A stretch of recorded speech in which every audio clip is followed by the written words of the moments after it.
Você sabe o que é audiência de custódia e para que ela serve? Fique comigo até o final do vídeo que você vai descobrir.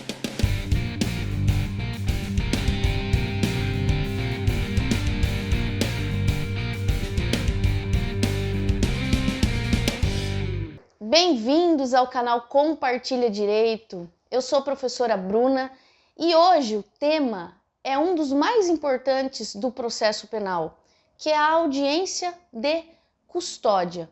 Afinal de contas, o que é essa audiência de custódia, para que ela serve e o que o Supremo Tribunal Federal já decidiu sobre essa audiência de custódia?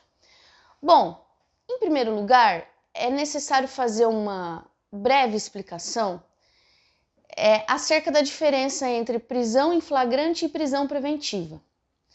A prisão em flagrante é aquela feita, como o próprio nome diz, contra aquele indivíduo que é pego cometendo um crime. Então tem as hipóteses de flagrante, não é o objeto desse vídeo, eventualmente a gente pode fazer um outro só para explicar a prisão em flagrante, mas essa prisão em flagrante, ela tem uma duração muito breve, de 24 horas. Ela tem que se transformar em alguma coisa. Então, primeiro, ela tem que ser homologada ou não por um juiz. E depois dessa homologação, ela tem que se transformar em alguma outra coisa. Então, das duas, uma. Ou ela se transforma em uma prisão preventiva, ou em uma prisão temporária, pode até ser também, ou ela vira liberdade provisória, às vezes até com algumas medidas cautelares diversas da prisão. Esse procedimento aqui da prisão em flagrante, hoje no Código de Processo Penal, tem que ser feito no contexto da audiência de custódia. Isso está no Código de Processo Penal previsto expressamente no artigo 310, incisos 1 e 2, eu vou colocar a redação integral para vocês visualizarem. Mas nem sempre foi assim. Isso foi inserido no Código de Processo Penal em 2019, por meio daquela lei anticrime que a gente já tratou dela algumas vezes aqui, Isso foi uma alteração boa dessa lei anticrime, porque introduziu no Código Penal a obrigatoriedade expressa da audiência de custódia. Antes dessa lei, veja bem, antes dessa lei, o Supremo Tribunal Federal, por meio do julgamento da ADPF 347, que foi julgado em 2015 e publicada lá em 2016. Então, olha, faz tempo já, O Supremo Tribunal Federal, com base no Pacto de São José da Costa Rica, já havia decidido pela obrigatoriedade da audiência de custódia, mesmo sem termos expressamente prevista essa audiência no nosso Código de Processo Penal. E qual é a finalidade? Por que essa audiência de custódia é tão importante? Porque, veja, o sujeito preso em flagrante é um direito dele, e isso está previsto no Pacto de São José da Costa Rica, é direito dele ser apresentado perante a autoridade judicial imediatamente, o mais breve possível, para que o juiz tome contato com essa pessoa presa diretamente, possa falar com ela diretamente e não decidir, na frieza do seu gabinete, se ela deve ou não deve permanecer presa, depois de ter sido presa em flagrante. Então, na audiência de custódia, o juiz vai fazer um controle de legalidade da prisão em flagrante. Em primeiro lugar, ele vai verificar se realmente aquela prisão em flagrante está dentro dos parâmetros legais estabelecidos no Código de Processo Penal, se não houve tortura, se não houve lesão corporal, se está dentro das hipóteses de flagrante previstos no Código de Processo Penal, vai ouvir o preso, vai ouvir também a defesa, vai ouvir também o Ministério Público. Esse é o primeiro momento. No segundo momento, obrigatório da audiência de custódia, é necessário que o juiz verifique, avalie a possibilidade de converter ou não essa prisão em flagrante em prisão preventiva ou se ele vai conceder a liberdade provisória. Então veja, audiência de custódia, o juiz tem que tomar duas decisões, ele tem que avaliar duas coisas, a legalidade da prisão em flagrante e a necessidade / possibilidade de se decretar a prisão preventiva. É chamada conversão da prisão em flagrante em preventiva, né? Costuma se chamar assim. Então são essas duas coisas. E o Código de Processo Penal, no artigo 310, inciso 1 e 2, e 3, na verdade, os 3 incisos, obriga que esse procedimento seja feito na audiência de custódia. Muito bem. Qual é o problema? Tem um problema? Temos um problema, claro. Pessoal, quando a audiência de custódia foi estabelecida de modo obrigatório no Código de Processo Penal, muitos juízes e promotores reclamaram. Reclamaram por quê? Porque ia dar muito trabalho, né? Porque, claro, obviamente é mais fácil, uma vez que a prisão em flagrante é feita, é realizada, e a autoridade policial notifica a autoridade judicial, o Ministério Público já se manifesta pela decretação da preventiva e o juiz já decidia, no gabinete mesmo. Sem ouvir o preso, sem ouvir a defesa, já decretava a preventiva. E depois, né? Depois, se fosse o caso, revogava ou não a pedido da defesa. Então era mais prático. Agora, tem que se mobilizar uma série de servidores para a realização da audiência de custódia, para que isso seja decidido numa audiência. E isso é compatível com o princípio acusatório do processo penal, que seguia pela oralidade. E isso é importante, porque, como eu falei anteriormente, o juiz tem que ter contato direto com a pessoa presa, para ele poder avaliar da legalidade da prisão em flagrante e da necessidade de prisão preventiva, olhando no olho, no tete a tete, né?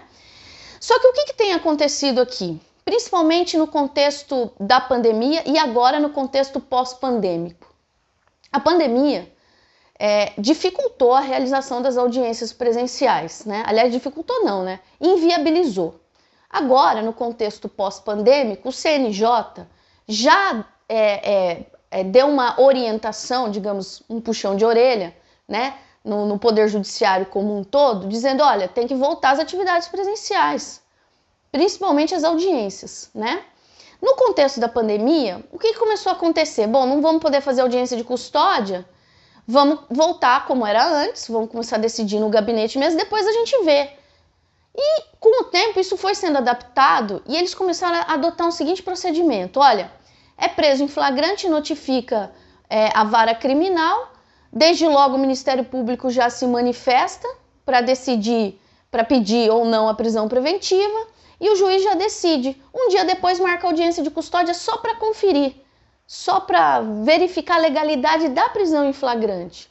Então olha que interessante como que eles mudaram a dinâmica da audiência de custódia, claro, numa prática aí que é totalmente ilegal, né?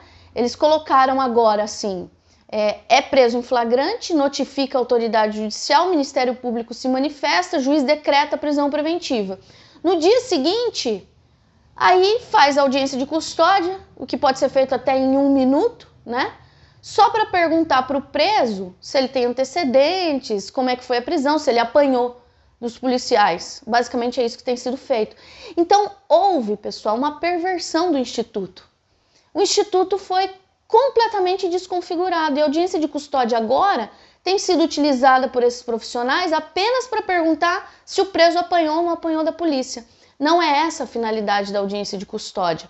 Então, agora um recado para os colegas advogados.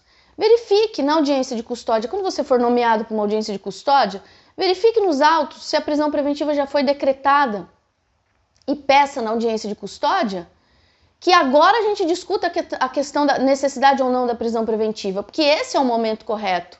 Indique para o juiz e para o promotor o artigo 310 do Código de Processo Penal. Não custa nada lembrar que ele está vigente ainda, não é mesmo? E esse é o momento correto de se discutir por ou mediante o exercício do contraditório, que, aliás, já é também uma obrigação prevista no Código de Processo Penal. O exercício do contraditório é o decretar qualquer medida cautelar, ouvir a defesa também, se precisa, se não precisa, e o juiz vai ter as duas partes falando, e não somente o Ministério Público. Do jeito que eles estão fazendo atualmente, eles estão ouvindo somente o Ministério Público e decretando a preventiva imediatamente.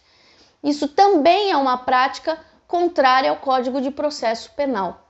Certo, pessoal? Se na audiência de custódia não houver a revogação dessa preventiva, não houver eventualmente a possibilidade de discussão dessa prisão preventiva decretada antes da audiência de custódia, vai ser necessário pedir o relaxamento dessa prisão preventiva por meio de habeas corpus. Por que relaxamento? Porque essa prisão preventiva decretada antes da audiência de custódia é uma prisão preventiva ilegal, para além de desnecessária. Aí a questão da desnecessidade da prisão preventiva é um outro tipo de análise que se faz. Você primeiro analisa a legalidade ou ilegalidade da decretação da prisão preventiva e que, reforçando essa ideia, quando decretada fora da audiência de custódia, não no contexto da audiência de custódia, nessa situação de conversão da prisão em flagrante, é completamente ilegal. E não custa nada lembrar uma última coisa. Recentemente, o Supremo Tribunal Federal reforçou a obrigatoriedade da audiência de custódia. E olha que interessante, eles decidiram que a audiência de custódia ela deve ser realizada obrigatoriamente não só nos casos de avaliação da conversão do flagrante em preventiva, mas para qualquer prisão preventiva, inclusive aquela decretada fora das hipóteses de prisão em flagrante, quando o sujeito está respondendo um inquérito ou já está respondendo um processo e o Ministério Público, por exemplo, requisita prisão preventiva para o juiz. Então o Supremo Tribunal Federal definiu isso, já havia decidido isso antes, mas agora reforçou esse entendimento, afirmando que para decretar essa prisão preventiva também é necessário realizar audiência de custódia. Então que tal? Será que esse instituto é importante ou não? Eu acho que é. Gostou desse conteúdo, pessoal? Não se esqueça então de curtir, comentar e compartilhar com os amigos. Valeu e até mais!